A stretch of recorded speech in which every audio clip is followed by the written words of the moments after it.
Muy buenas noches. Supongo que no tienen idea de qué vamos a hablar este día, ¿verdad? Por cierto, estamos grabando en vivo, así que si cometemos algún error nos lo van a tener que perdonar y lo vamos a reconocer. Evidentemente vamos a hablar sobre lo que sucedió hoy en la tarde en el Zócalo, el evento en el que estuvo el presidente de la República. Lo hemos dividido en 4 bloques. Yo empezaré diciendo algunas palabras sobre el montaje, la escenografía, que vale la pena mencionarlo porque era una mezcla muy rara entre un acontecimiento gubernamental y un evento de un partido político. Y se quedó en el medio. Y por tanto, es digno de comentarlo porque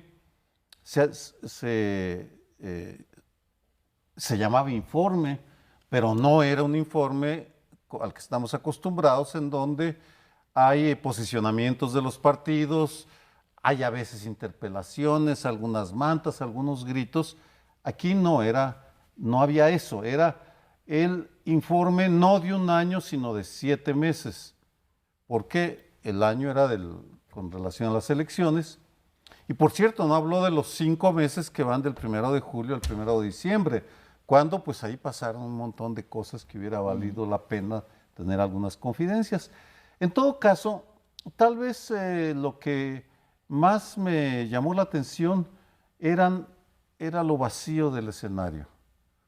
4 personas, el presidente de la República en el atril hablando un discurso que ya comentaremos, no voy a meter al contenido, 1 hora 20 minutos, y luego 3 personas, 2 mujeres, un hombre, el hombre Porfirio Muñoz Ledo, el testigo de la transición, el viejo león de la política mexicana, la esposa del presidente y Claudia Sheinbaum, es decir, los leales de Morena. No había nadie de otro partido, de otro poder, era solo un evento de Morena. Por eso me llamó la atención, tal vez, ¿y por qué Sheinbaum y no algún Ricardo Monreal o algún otro? Un mensaje para el futuro, tal vez. A ver, abundemos sobre esto de el evento. En efecto, es extraño las 3 personas, no la esposa del presidente, eso me parece normal. Aunque fue inédito. Pero, aunque es inédito por el tipo de evento que fue. Creo que Porfirio Muñoz Ledo no estaba en su calidad, pero uno no se puede quitar y poner cachuchas cuando tiene un puesto, no estaba en su calidad de presidente de la Cámara de Diputados, sino que estaba en su calidad, creo yo, como tú dices, de un leal morenista, aunque si alguien ha pasado por todos los partidos, desde el PRI hasta el de más reciente creación, que es Morena, es Porfirio Muñoz Ledo. O sea que me cuesta trabajo interpretar. Pero me centro en esto que decías, que no fue una cosa intermedia entre una cuestión gubernamental y una cuestión partidaria. Quiero decir que en ningún momento menciona Morena. En todo el discurso no menciona Morena, ni le agradece el triunfo a Morena, dice el movimiento triunfó el 1 de julio, pero no habla de Morena ni de su militancia, etcétera, ¿sí? Cosa que es extraña porque si algo desde mi punto de vista tenía criticable el evento, luego vamos, como dice Sergio, a los contenidos, es que por qué un presidente hace un informe oficial el día en que se celebran un año de la elección, ¿sí? Fox, cuando se celebró el primero, que es el equiparable en el sentido de la primera alternancia, ¿no? El primer cambio de partido pacífico en ese país, pues el PAN hizo una, digo, mucho menos concurrida, hizo una en el Ángel, pero a la cual no asistió el presidente, nada más asistió el partido. Entonces, me parece cuestionable que hubiese esta parafernalia, aunque no había excesos, pero esta parafernalia de pues, todo el Zócalo lleno, para un acto que bien o mal era partidario. Bueno, el Zócalo. El Zócalo es casi propiedad de Andrés Manuel López Obrador desde hace un tiempo. El día que celebraron el cierre de campaña, le negaron el Zócalo y fue Mancera. Entonces se tuvo que hacer en el Estadio Azteca. Es la primera vez que una de las grandes concentraciones de Andrés Manuel se tiene que hacer en otra parte por esta idea de negar el Zócalo. Esta vez lo volvió a recuperar. También es interesante que este evento tiene lugar un día después de que la oposición a López Obrador, no partidista, yo no sé dónde está la oposición partidista, pero la no partidista, que es la que salió a las calles, pues salió en varias ciudades y también a llenar sus, pues lo que pudo, ¿no? Las plazas que pudo, pero sí es interesante el contraste. Y esta idea de que no toca a Morena y que estamos descifrando qué quiere decir con que Claudia esté allí, con que Porfirio esté allí. Pues sí, Porfirio ha estado en todos los partidos, pero es el, digamos, sí. Tú dijiste el viejo león de la transición. De la transición. Sí. Creo que finalmente que es cierta, y finalmente el hecho de que la transición con Fox sí es importante, pero esta es todavía, a mi juicio, más importante, porque aquí sí había dos proyectos, sí hubo todas las características de la democracia, creíble el resultado, y es la primera, yo diría, elección que tiene pleno sentido en el caso mexicano. Yo creo que sí hay una combinación aquí entre un acto como de gobierno, porque precisamente se presenta el presidente a dar un informe. Yo le diría, bueno, ¿por qué un informe? Un informe de los meses que llevamos, cuando dentro de 2 meses vamos a tener el informe formal, oficial, de gobierno. ¿Qué va a decir dentro de 2 meses? Pues más o menos lo mismo que dijo hoy, me imagino, con algunos agregados de lo que ocurra de aquí en 2 meses, alguna cosa nueva, pero básicamente el balance ya lo hizo hoy. Ya lo abordaremos, pero de hecho a final de cuentas sí se presentó como un informe de gobierno, informal, pero es un informe de gobierno, y la parte partidista es la fecha misma. Hoy se celebra, en todo caso, el triunfo de Morena y de su candidato, que es López Obrador. Los demás perdieron, los demás no tenían nada que celebrar hoy, en todo caso. Los demás partidos perdieron. Entonces, esto no es un acto de gobierno que incluye a todos, no es un acto de Estado, por supuesto, que también incluye, es un acto en que se celebra el triunfo de un partido hace un año. Entonces ahí es donde se ve un poco esta dicotomía, porque pudo haber sido, como mencionabas del PAN en aquella ocasión con Fox, o después del triunfo de Fox, pues un acto partidista en donde quizá el presidente estuviera como miembro de Morena y líder nato de Morena, podría estar presente, pero no hacer este informe, que ya le da cierto carácter gubernamental al evento. Pudo haber sido una celebración de Morena, incluso a lo mejor con recursos de Morena, sí. Pero fue con recursos gubernamentales. Sí, fue con recursos gubernamentales, por eso digo que es una mezcla muy extraña. Pudo haber sido un festejo de Morena en algún lugar, no sé si en el Zócalo, con la presencia de él, porque él es miembro de Morena y a final de cuentas podía estar también celebrando el triunfo de Morena, pero no con este tinte. Y por eso también surgió, en términos de las formas, tanto ruido cuando se anunció que se pedía que se transmitiera todo el evento por cadena nacional. Porque dos cosas. Por un lado, decir, pues es un acto partidista, o parece un acto partidista por la fecha, por la celebración. Y lo otro que se criticaba, incluso se llegó a cuestionar que se estuviera violando la ley, el artículo 138 constitucional.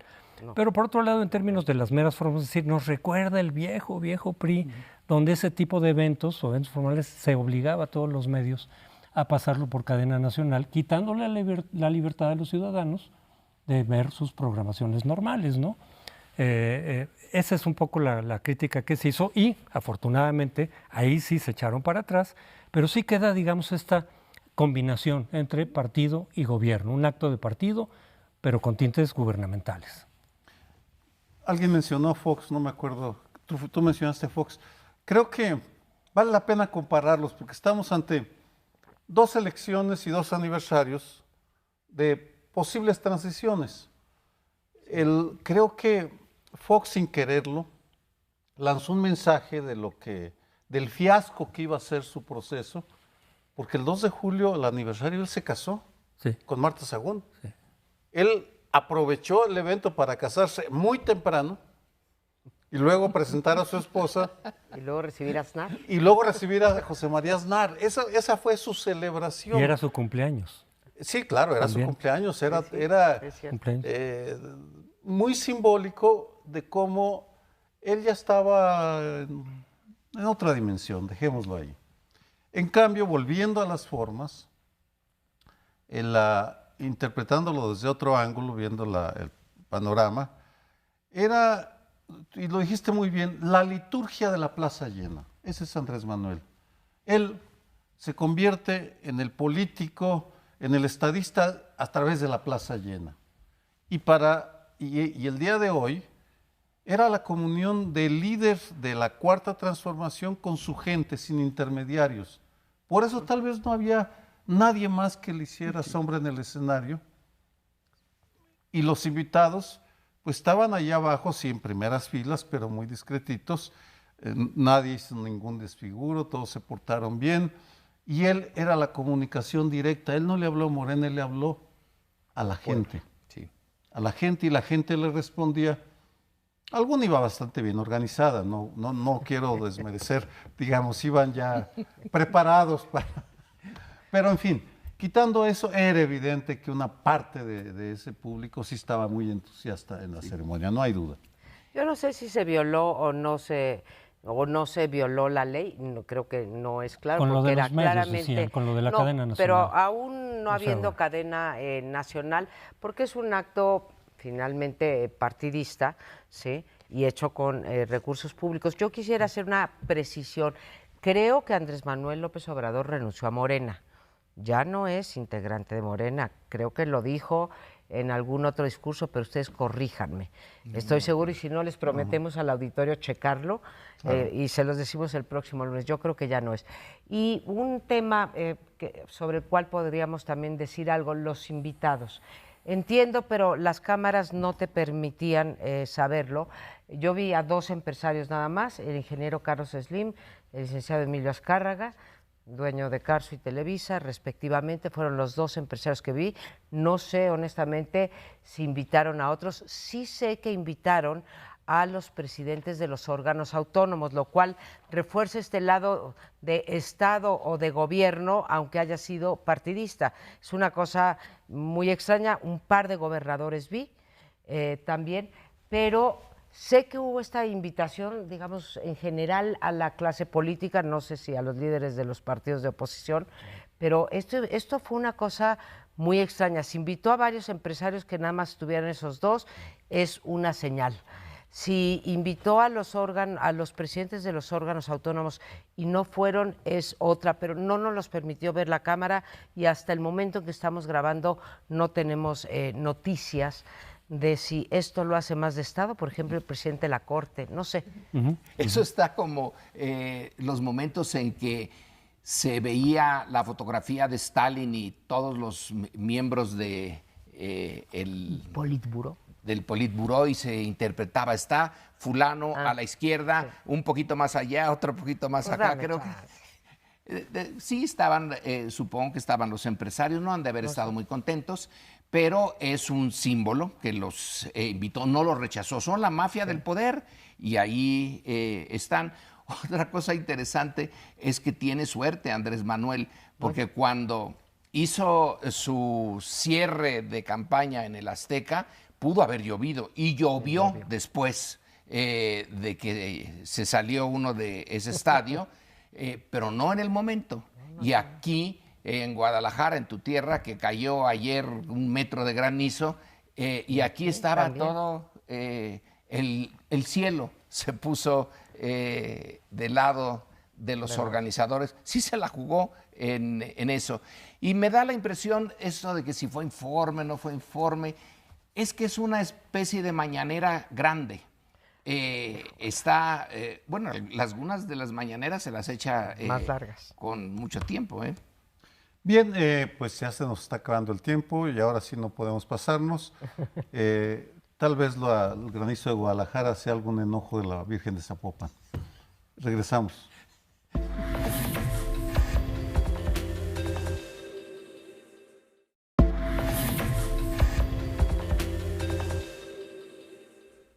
Pues Pues regresamos con un recuento de los hechos que nos platicó esta tarde el presidente Andrés Manuel López Obrador.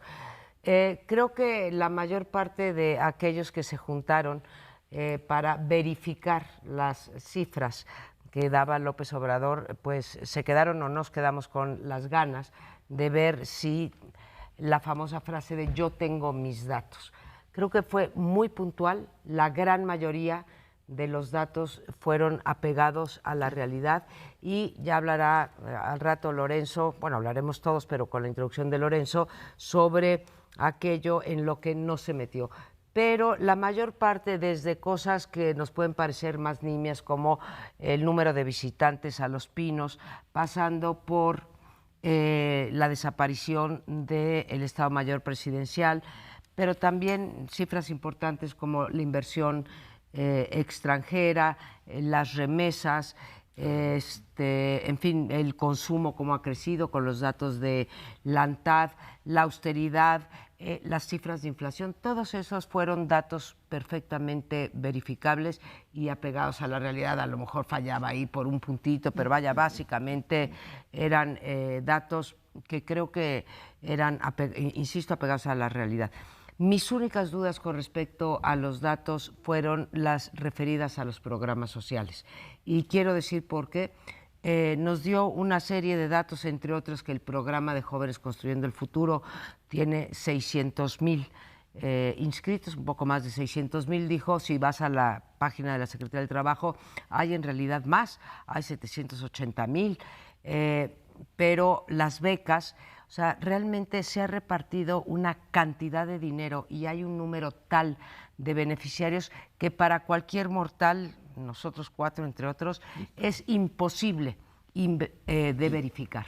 Entonces nos da un conjunto, un panorama sobre el gasto social que quiero decir que no me checa con el subejercicio de el presupuesto que han ejercido las diferentes dependencias, ¿no? Jóvenes Construyendo el Futuro depende de la Secretaría del Trabajo, o el caso de las universidades.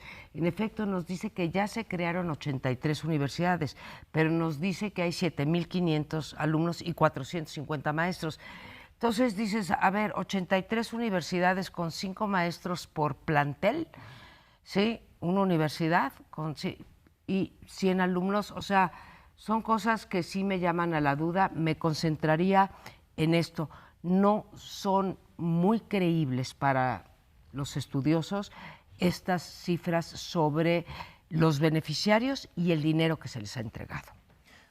Bueno, quizá lo de las universidades, 80 y tantas universidades con 400 maestros, eso sí se puede verificar. Lo que ahí está en duda es el concepto. Si el concepto es propio de una universidad o es el pie de cría de una universidad. Son 7 meses, se trata de un sexenio, entonces apenas se empieza.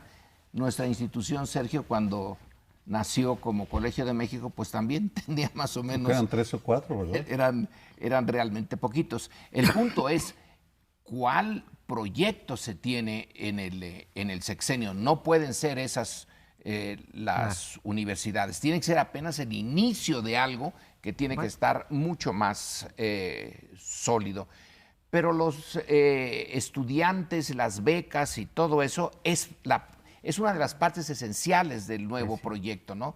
De lanzar lo que pueda el Estado sobre los sectores más necesitados. Sí, estaba viendo el número de páginas. Pues con la novedad que sí existe el Instituto de las Otras Cifras y que Andrés Manuel, el presidente, se apoyó en ese instituto y nos aventó 22 cuartillas retacadas de cifras. Impresionante. Si ustedes revisan este documento, que valdría la pena que lo vieran, llama la atención porque fue una decisión que tomó de no meterse a lo conceptual. Dijo, me voy a alejar de lo conceptual, que generalmente sus mañaneras o sus discursos se caracterizan por lo conceptual y pocas cifras, va soltando, pero no es así. Él no las trae en la cabeza, se apoya, pero es más de concepto. El día de hoy decidió leer como que quería refutar la crítica que con tanta frecuencia se le ha hecho en los últimos 7 meses, de que no fundamenta lo que dice, de que lanza afirmaciones sin demostrar lo que está diciendo. En esta ocasión nos lanzó, me acordaba de los informes de Gustavo Díaz Ordaz, de un presidente de esos que se caracteriza, duraban 4 horas, y era casi obligatorio escucharlas, porque era el evento del año, el que todos los que nos interesaba o éramos aspirantes a cientistas políticos, teníamos que estar ahí frente a la radio, frente a la televisión para enterarnos.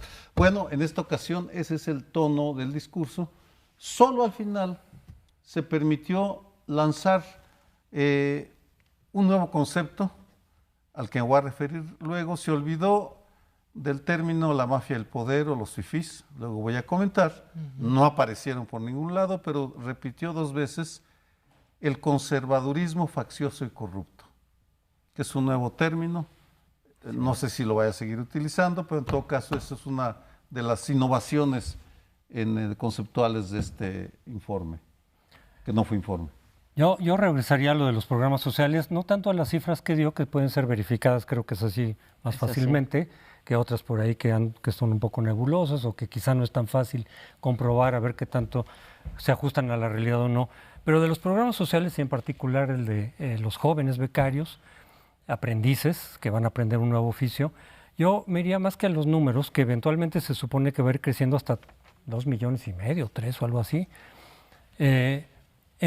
Hasta ahorita es lo que se ha hecho, pero todavía no conocemos, no podemos conocer, pero habrá que tener mucha la lupa de los resultados, porque no es tan automático que el hecho de que estén un año en alguna empresa aprendiendo un oficio o siendo entrenados, la empresa los va a adoptar fácilmente. No, algunos de ellos se quedarán, a los que la empresa de pronto diga, mira, este se aprendió muy bien, este me está sirviendo muy bien en esto que estamos haciendo, se queda una parte de los que la empresa pueda absorber, que siempre serán por definición menos que los que está recibiendo para darles el entrenamiento. Los otros, después de ese año, ya no van a recibir mayor entrenamiento, se quedan con un solo año, y si no fue absorbidos por las empresas, explicaba el otro día Martí Batres, que están buscando alternativas, pero que ya tienen una cierta preparación. Depende de cuál preparación sea la que les den, porque tampoco va a ser igual. En algunas cosas serán cosas más importantes, en otras será pues, solamente de ir ayudando ahí algunas de las tareas más superficiales, pero sí creo que es muy importante el programa, porque es uno de los programas centrales que distingue a este gobierno. Yo no creo que esos jóvenes estén sin trabajo y sin estudios porque no quieran, sino que efectivamente ha habido mucha falta de oportunidades, y aquí se estaría demostrando que cuando les das una oportunidad, habrá de todo, habrá unos que le echen muchas ganas y otros que se vayan ahí más o menos, seguro que habrá de todo.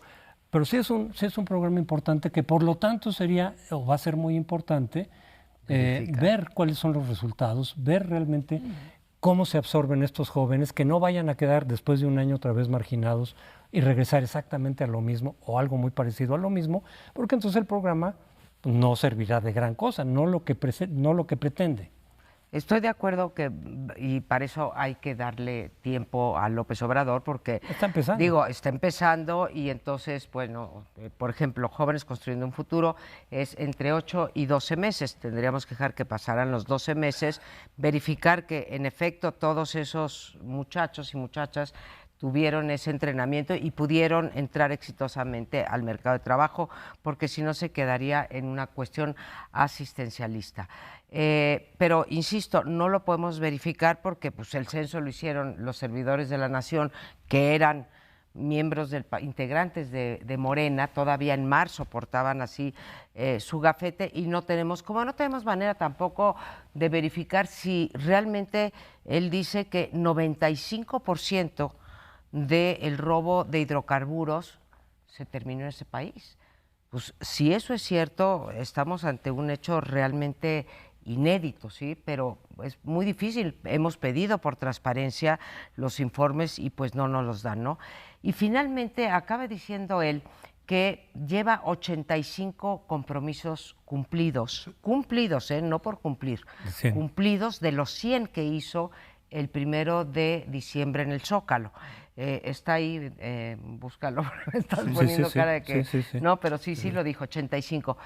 Realmente estaríamos ante una transformación si junto los millones de niños que tienen y jóvenes que tienen becas, más los discapacitados, más los adultos mayores, más todos los campesinos, realmente estaríamos en otro país con un crecimiento del mercado interno, con todo mundo empleado. Creo que no se puede sostener esto, pero en fin, yo como Santo Tomás, hasta no ver, no creer, porque esta transformación así. No está diciendo que los haya transformado, está diciendo que empieza. Pues sí, empieza. No dijo, he cumplido 85 sí, de los 100. He cumplido en el sentido de que lo eché a andar, pero de que lo eché a andar nadie en su sano juicio puede esperar que en 7 meses haya cumplido los 85 o los 100.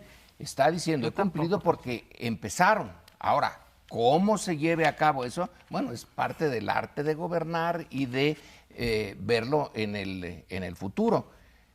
Los echó a andar. Echó a andar, por ejemplo, lo de las universidades. Bueno, no quiere decir que haya cumplido con que ya está en las universidades, no se puede. Sí, dijo que ya estaban las 83 universidades. Sí, bueno, depende ya si lo quieres ver con qué ganas lo quieras ver. ¿Ya salieron los primeros doctorados? No, todavía no han salido los primeros doctorados de las 80 y tantas universidades. Bueno, es evidente, como se darán cuenta, el evento fue hace unas horas y ya empezamos con la tarea, con nuestro trabajo, que es la verificación, y que si son 85, según yo, dijo 78. Sí. 83 dijo. Bueno. 83 universidades. Aquí vamos a terminar agarrándonos de la corbata. Ni una ni otra. Pero el hecho es que ese es parte del ejercicio de una democracia, verificar lo que dicen los gobernantes, y a partir de esa verificación, pues en los próximos 2 meses o más podremos ir diciendo, pues lo del tal programa social no está funcionando de acuerdo a tal o cual estudio. Criterio. Porque lo que hacemos aquí es recibir información, procesarla, interpretarla y ofrecerles una explicación para que ustedes normen su criterio. Y en eso creo que tenemos una buena noticia, tenemos toda la libertad, ¿sí? Aquí estamos en un canal público, ¿sí? Y ahí iremos verificando y tenemos la libertad de ir y verificar. Así que con esa buena noticia nos vamos al siguiente bloque.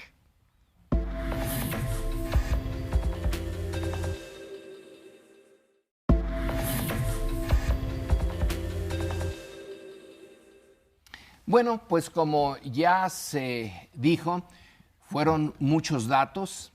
Sí se pueden verificar.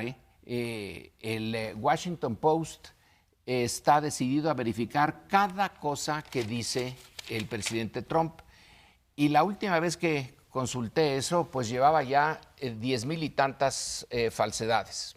Pero vuelvo a lo que habíamos acordado. Lo que no está en esta presentación y que sí es importante es sobre todo la relación con el exterior. Nos dice ya al final, al mero final del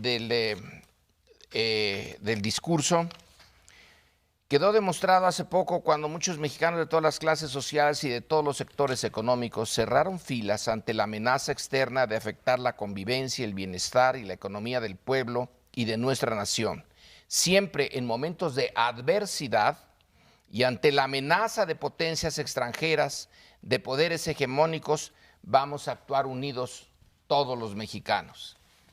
Aquí nos quedó a deber Andrés Manuel, ¿qué quiere decir exactamente? ¿Cuál fue la amenaza? Nos la imaginamos, porque no se necesita tampoco mucho para inmediatamente pensar en Trump, en Estados Unidos y en ese esas semanas que se vivió con una cierta angustia por un lado y enojo por el otro lado.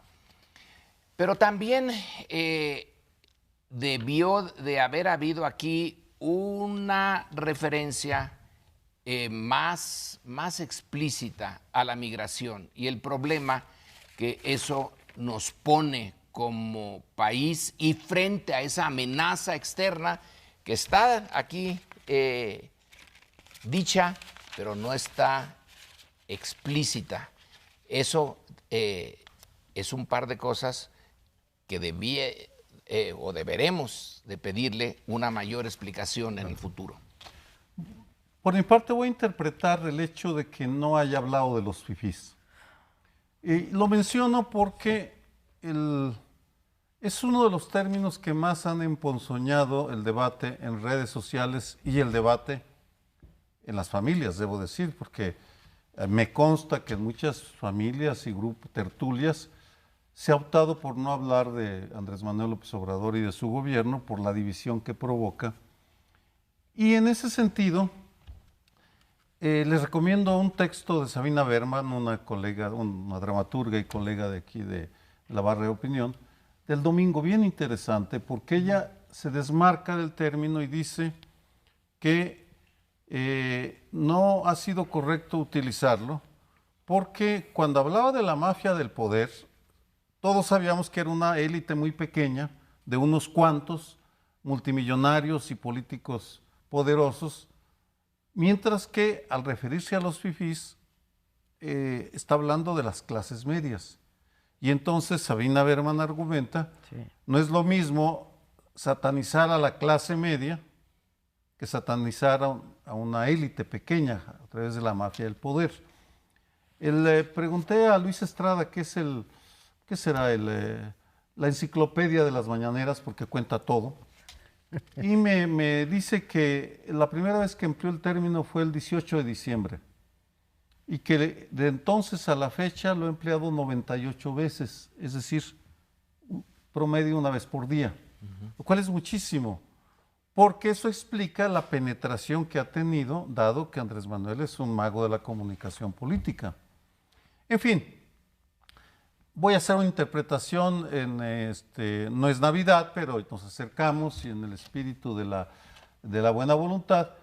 El hecho que haya llamado a la unidad y no hubiera utilizado este término, quiero interpretarlo como el deseo de dejar de hostigar a ese sector tan ambiguo, porque fifís pues es demasiado, todo mundo puede ser, las clases medias podemos serlo, los que escribimos en diarios como Reforma, en mi caso, soy el único aquí, por cierto, pues soy el único Bueno, hay fifí. de todo. Ustedes, Universal, no, pero el Universal Reforma. no es fifí. No le ha dicho fifí, pero No le ha dicho en prensa. fifí.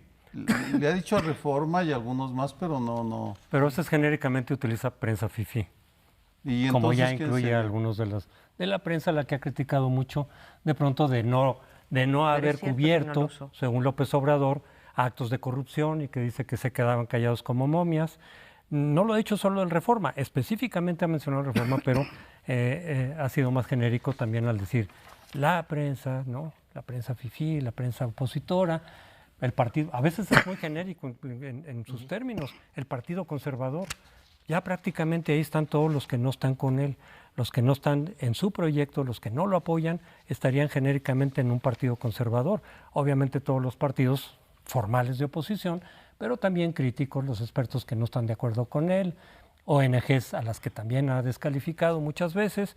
Pero bueno, dentro de eso yo rescataría el hecho de que en este informe no se fue tanto efectivamente con la de las otras cifras.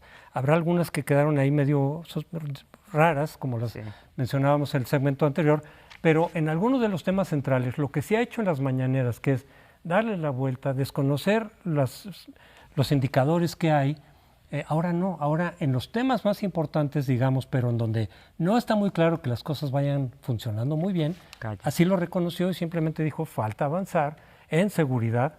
Claro, en seguridad lo hemos platicado varias veces aquí, la Guardia Nacional apenas formalmente está echándose a andar. Ayer el acto prácticamente fue como de inaugurarla. Entonces apenas vamos a ver qué es lo que sí puede hacer y qué no puede hacer, además de que efectivamente en materia de seguridad está recibiendo una situación muy complicada. Pero en la cuestión de la economía, en los indicadores que no son positivos, porque señaló varios positivos, es decir, el peso ahí sigue bien, la inflación ha bajado, inversión extranjera ha crecido 7%, etcétera. Pero en los otros indicadores que sabemos que están por ahí, ¿no? Perspectivas de crecimiento, malas calificadoras, la cuestión de la deuda de Pemex en qué va a derivar, sí reconoció simplemente sin meterse demasiado diciendo falta crecer económicamente, cuando antes ha dicho que vamos muy bien, ahora sí dijo sí, ahí sí falta seguridad y falta en salud. También empujar los tropiezos que ha habido en salud, los reconoce y dice falta avanzar por ahí. Respecto a esto de las omisiones, sí creo que no fue necesariamente un acto de deshonestidad, sí creo que fue un acto de inteligencia. ¿Para qué meter cifras que pueden ser controvertidas, ¿no? O el instituto de los otros datos, como corre un meme por las redes, ¿no?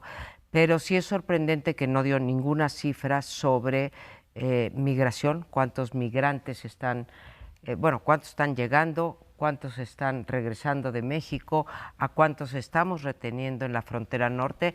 Creo que si estábamos hablando de un informe, tenía que cuando menos haber dado esos datos, porque además en este caso es de los pocos.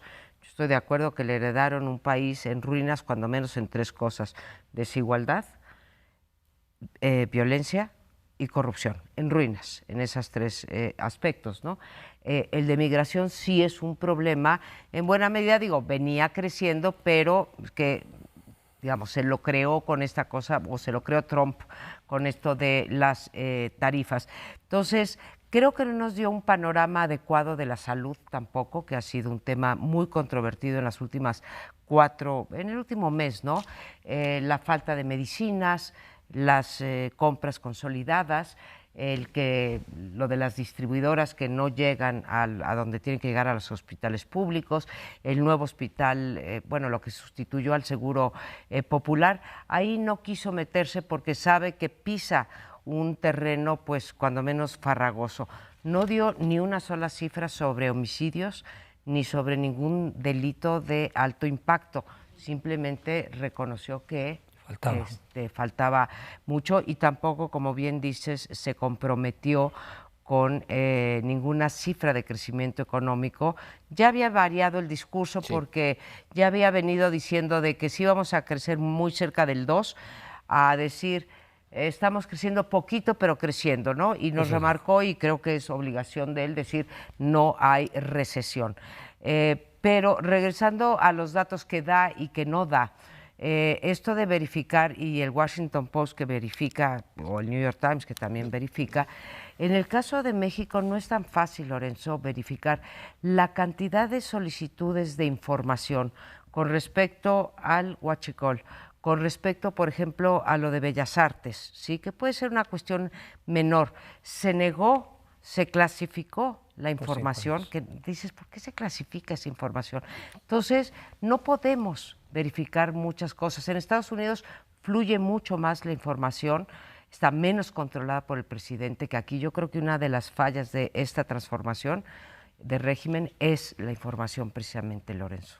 Tienes razón, y a la vez yo pondría como punto de referencia lo que era la información antes. Sí. Ahí creo que se ha avanzado. No estamos en lo óptimo, pero en relación al pasado hay muchísima más información que la que había antes.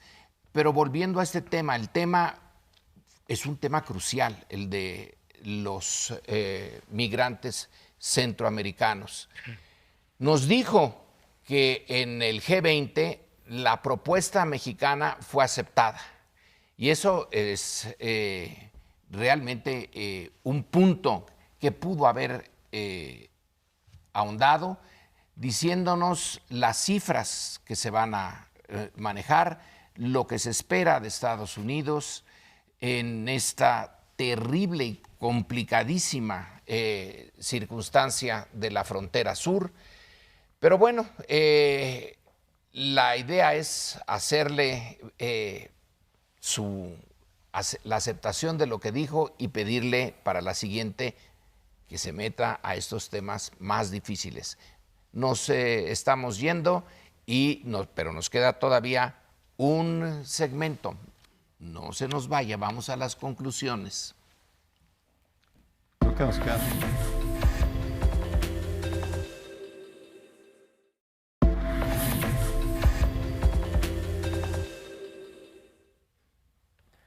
Yo voy a regresar a lo que hablábamos en el primer segmento sobre la fecha de esta celebración y esta combinación entre un acto partidista y un acto de gobierno, y voy a explicar por qué.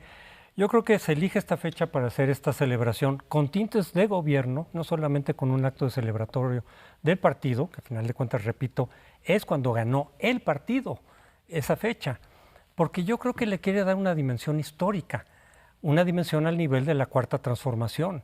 Él siempre ha mencionado que lo que él ofreció al país no fue solamente un buen gobierno, que con eso ya tendríamos bastante que celebrar, un buen gobierno que mejorara las cosas, que avanzara dentro de lo posible. No, pero él dice, no, yo no estoy ofreciendo esto, estoy ofreciendo un cambio de régimen profundo, una cuarta transformación al nivel de las otras tres de nuestra historia, de tal manera que estaría empujando, esa es mi interpretación, estaría empujando esta fecha como una fecha clave en donde se recuerde el inicio de la Cuarta Transformación, suponiendo que salga bien. Él está convencido que sí, o por lo menos siempre está señalando que por supuesto que la Cuarta Transformación va a tener éxito, va a consolidarse.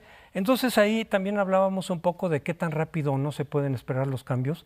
Él va muy a prisa, y lo dijo también hoy, y lo ha dicho otras veces, es que de la magnitud de la tarea de la que estamos hablando, del ofrecimiento, que es una transformación, repito, del nivel de las otras tres, pero que incluso yo considero, o así interpreto, que va a ser superior a las otras tres, porque va a resolver todo aquello que se quedó pendiente. Si la propia revolución hubiera tenido el éxito que se supone que debió haber tenido, no estaríamos ahorita hablando de la Cuarta Transformación, ni de tantos problemas de pobreza, desigualdad, etcétera, sino hay que hacer una Cuarta Transformación para resolver de manera profunda y definitiva. Él ha insistido y volvió a insistir hoy mucho en la idea de que estos cambios no son solo valederos para este gobierno. Él quiere poner los cimientos para que esto perdure. E incluso dijo, ya lo habíamos mencionado, si regresara el Partido Conservador, los conservadores, etcétera, que no haya marcha para atrás. Bueno, esa es la línea y esa es la dirección que le está dando a su gobierno, y por eso digo yo, lo de la fecha de hoy no es casual, le está dando esa dimensión histórica. Ahora, que eso se pueda hacer, bueno, pues muchos ya decimos, está realmente muy difícil lo que está proponiendo.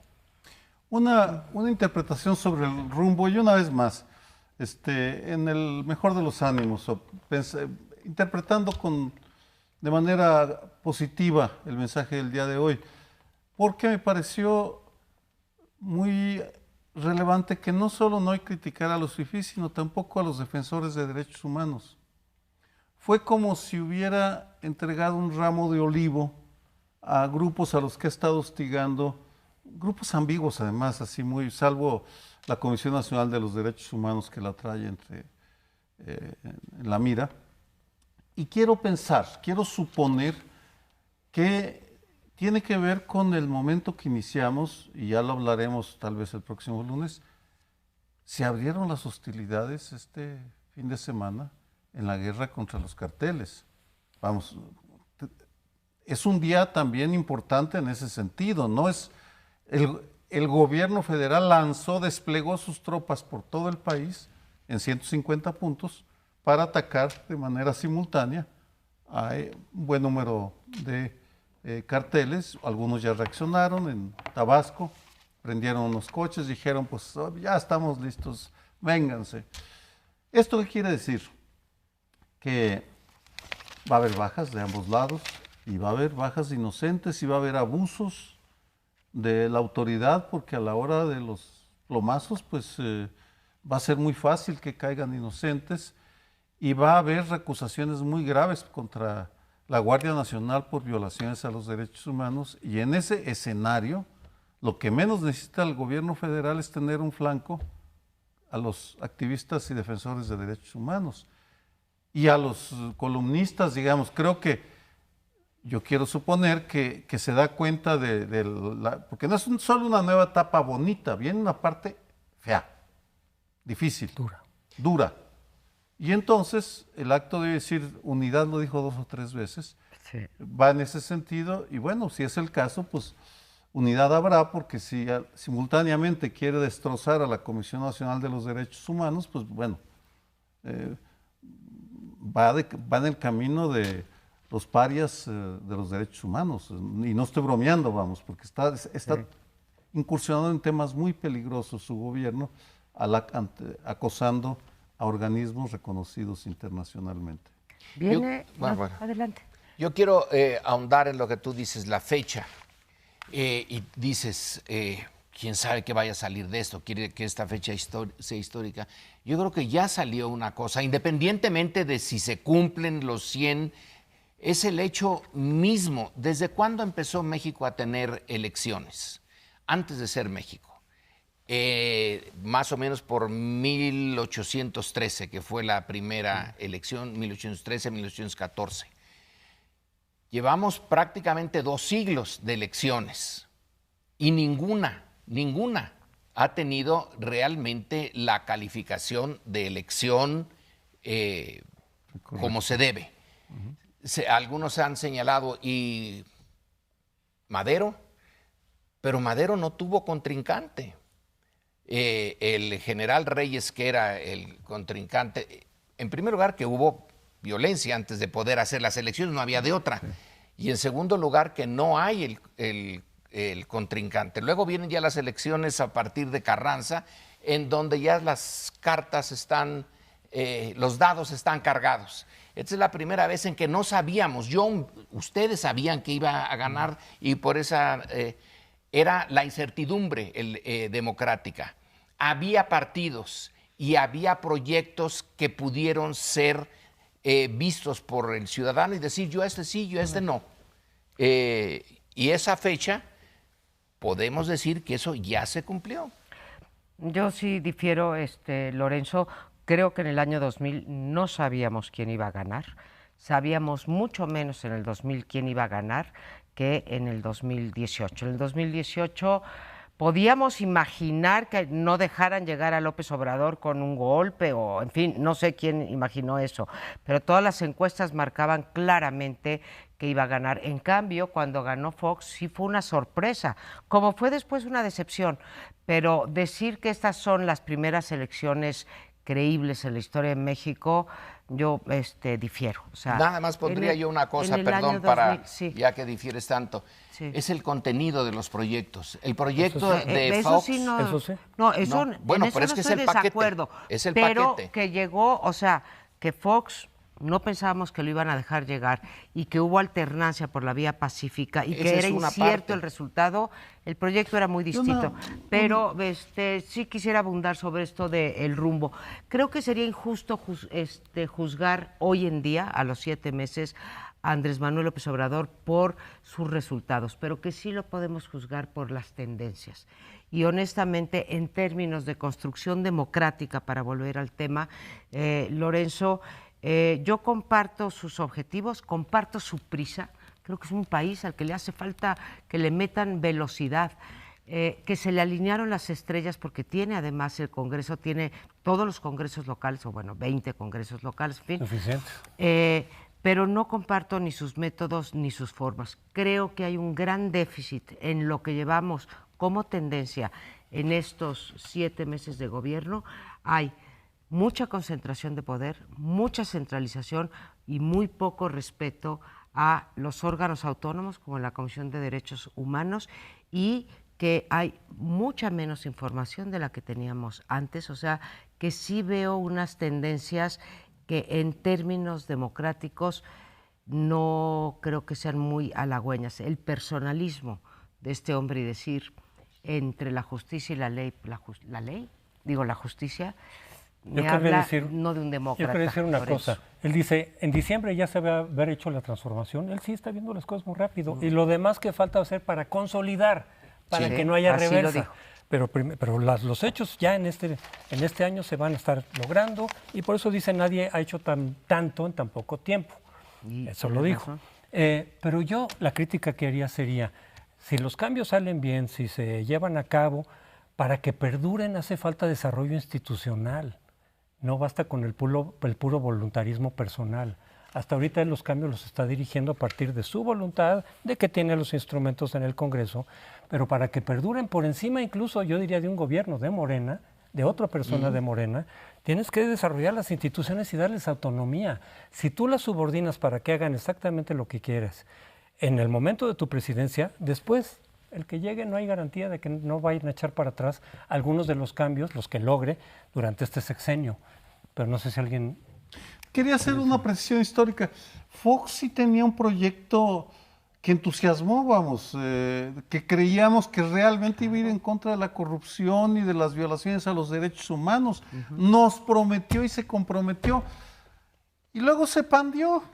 Exactamente. Vamos, se pandió y se quitó las botas del guerrero y se puso las pantuflas del cardenal y se puso las botas del a guerrero, retosar por los corredores del poder. Vamos, fue una vergüenza. Bueno, pero se nos acaba el tiempo. Les damos las gracias y los esperamos para el próximo lunes aquí en Primer Plano.